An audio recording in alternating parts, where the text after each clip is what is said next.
सुप्रभात प्रिय विद्यार्थियों, आप सब कैसे हो। उम्मीद करती हूँ कि आप सब स्वस्थ होंगे और आपके स्वास्थ्य की मंगल कामना मैं ईश्वर से करती हूँ। प्यारे बच्चों, आज हम इस कालांश में हिंदी की पूरक पाठ्य पुस्तक भारत की खोज के पाठ 8 तनाव को करेंगे। आइए पढ़ते हैं तनाव के विषय में। भारत में तनाव सन 1942 के शुरू के महीनों में बढ़ा। तनाव का अर्थ होता है द्वेष की स्थिति या दिमाग पर किसी भी प्रकार का बोझ। जब सन 1942 के शुरू के महीनों में भारत में एक तनाव बढ़ा, युद्ध का मंच लगातार पास आता जा रहा था। जो युद्ध का मंच था वो लगातार क्या था, निकट अर्थात पास आता जा रहा था और भारत के शहरों पर हवाई हमलों की संभावना पैदा हो गई थी। जो भारत के शहर है उन पर हवाई हमलों आक्रमणों की संभावना अर्थात हो सकने का भाव या मुमकिन संभावना पैदा हो गई थी। जिन पूर्वी देशों में युद्ध जोरों पर था वहाँ क्या होगा, भारत और इंग्लैंड के संबंधों में क्या नया अंतर आएगा, ये सब भारत के मन में एक तनाव उत्पन्न था। आइए देखते हैं चुनौती भारत छोड़ो प्रस्ताव। मुंबई में 7 और 8 अगस्त को अखिल भारतीय कांग्रेस कमेटी में खुली सभा में उस प्रस्ताव पर विचार किया और बहस की जो अब भारत छोड़ो प्रस्ताव के नाम से जाना जाता है। कि अब उन्होंने चुनौती अर्थात ललकारना भारत छोड़ो प्रस्ताव नामक चुनौती का सामना किया। जो क्या है, मुंबई में 7 और 8 अगस्त को अखिल भारतीय कांग्रेस कमेटी जो थी उसमें खुली सभा में उस प्रस्ताव को अर्थात उस आवेदन पर विचार किया और बहस की जो अब किस नाम से था, भारत छोड़ो आंदोलन के नाम से जाना जाता। वह एक लंबा और विशद प्रस्ताव था। विशद कहा जाता है बड़ा विस्तृत। उसमें अंतरिम सरकार बनाने का सुझाव दिया गया था। अंतरिम कहा जाता है काम चलाओ। उसमें उस प्रस्ताव में क्या सुझाव दिया गया कि एक काम चलाओ सरकार बना ली जाए।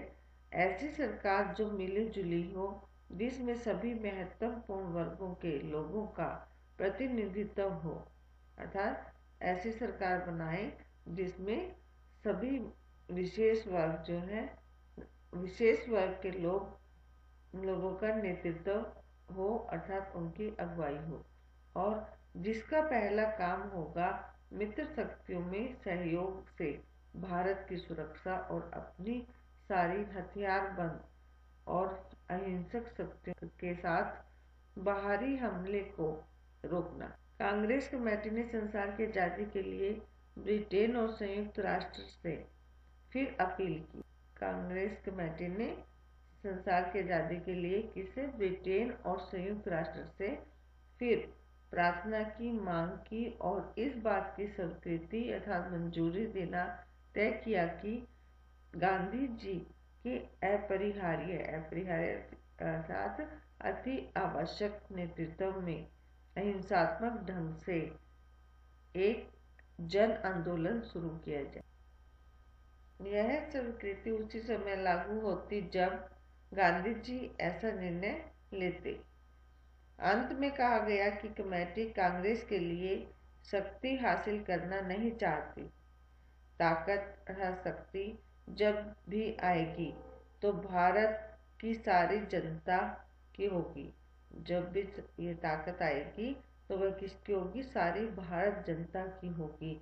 और अपने समाप्ति भाषणों में कांग्रेस सभापति मौलाना अबुल कलाम आजाद और गांधी जी ने यह स्पष्ट कर दिया कि उनका अगला कदम होगा ब्रिटिश सरकार के प्रतिनिधि वायसराय से मुलाकात करना।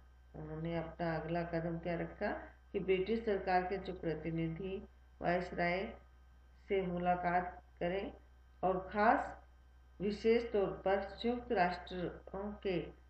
राष्ट्रों के मुख्य अधिकारियों से एक सम्मानपूर्ण इज्जत के साथ समझौते के लिए अपील करें, प्रार्थना करें। 8 अगस्त सन 1942 को काफी रात गए यह प्रस्ताव अंततः आखिरकार पास हो गया। कुछ घंटे बाद 9 अगस्त की सुबह सुबह मुंबई में और पूरे देश में अनेक स्थानों पर बहुत सी गिरफ्तारियां हुई, बहुत से लोगों को गिरफ्तार कर लिया और इस तरह हम अहमदनगर के किले में आए। तो प्यारे बच्चों, आपने देखा कि किस प्रकार तनाव हुआ और उसके बाद भारत छोड़ो प्रस्ताव की चुनौती हुई। तो आप भी इस पाठ को दोबारा पढ़ें और समझें। धन्यवाद।